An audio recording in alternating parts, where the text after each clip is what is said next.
Hello guys, welcome to another episode of Clues, Cues and Reviews, and it is late, and I did say last video, even though it came out late today, that I will be doing Demon's Plan. I want to get that into my regular routine on a Friday, so expect that moving forward.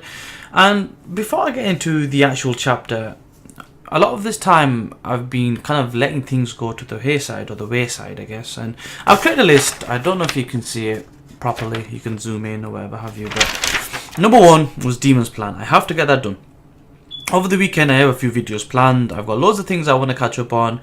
Blue Exorcist anime, Amalgam of Distortion, Promised Neverland, Platinum End, the manga and the anime review for Dragon Ball Super, and a review on One Piece. These are the things I want to catch up on. Whether I get them all done this weekend, I don't know, but these are things to look out for, because I really want to get up to date and start doing more real-time reviews for a lot of these things. I just never get around to it because of personal life, but I'm hoping I can build a good stable of mangas and anime reviews on a regular basis that you can enjoy and, you know, participate in the ride and take my points on board. Maybe that can add some value to your life. Maybe it doesn't. Maybe you can just laugh at my bald head and think about how much similar I look like Krillin from Dragon Ball Z, even though that's probably not the best character to be associated with. Anywho, let's get on to this review. So, the chapter was named The Pair's Resolve, basically making reference to Eustass and Boro or Boro, depending on the translation you look at. A decent enough chapter, a few shonen tropes thrown in there at the end, but not too bad. I can allow that to go. It's only been 10 chapters anyway, and it seems to be carrying on. I hope it allows itself to get into a developed story and we at least get 50 chapters of it, because it looks like an interesting story. I want to see what happens. There's a few things I want to discuss that I'm concerned about, but I'll get to those. So, number one, in the chapter we get to see this transformation. We saw a little bit at the end of last chapter. We see the rest at the beginning, but as soon as this transformation happened, it is literally like he's on Super Saiyan. He wipes the floor with Eustass, and Eustass gets thrashed up, down, left, right.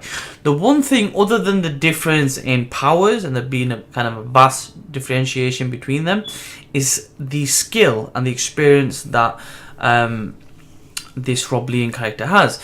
My concern and my issue with Eustass is because he's had his power and his story has really been going on for like 50-60 years, that he hasn't kind of evolved his power. He hasn't really developed his fighting style as much as I'd like. Because if you think about it, Boro, the main character, his ability is literally transforming in front of our eyes. We saw him one fight and his power evolved. I'm thinking, or I'm guessing, that should have really happened with Eustass. Or is it a situation where because he's refrained from fighting so much, or he's been in the shadows kind of overwatching things, he hasn't really had that hands-on experience as many other people have, and I guess this is showing it in his fight. Now then it moves on to explaining the power that Rob Lian has. It has a little bit of a confusion in there because of how it's explained. It's ultimately put down to super regeneration, which makes sense as to why he's healing, but it doesn't really explain why he can develop multiple arms. The only thing I'm thinking that this is really happening because of is like cell regeneration or skin regeneration. Because he's able to regenerate his ability, if he's not damaged, he's able to expand that and develop more arms. However, is there a regression where he can go back to normal, or is he stuck like that? We don't really know the ins and outs yet. We might find out later on, but that is interesting. Also, if he's this good, how scary of a thought it is to find out or to know about how powerful is the people he's running from. So that can only add more mystery and more suspense when we do meet these characters.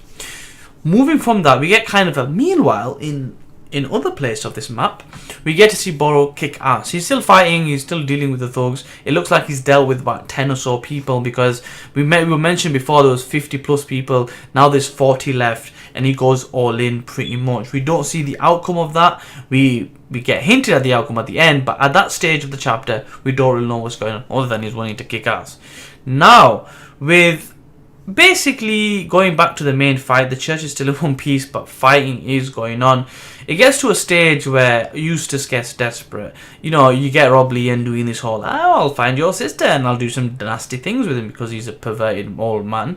And that forces Eustass to show his trump card, which basically is like a suicide move. Because he has him close, he wants to essentially engulf everybody that's there, Robbie and Eustass, into his tornado type of ability, and to see if his ability matches up with his regeneration. It pretty much destroys the roof of that building. That church is practically done. How, if it is a church, it's designed like a church, American church, in the prairies. But he hasn't done. He's basically, "Hey, is that all you've got, mate?" type of thing. I don't know where the accent came from, but anyway.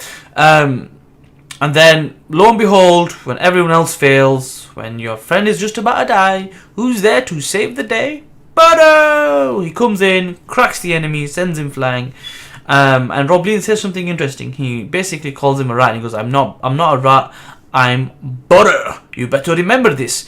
I found that kind of interesting and ironic, because if you really look at Boro's growing up, he was really a slum rat growing up, having a part-time job, being with, his friend who's now an evil so-and-so.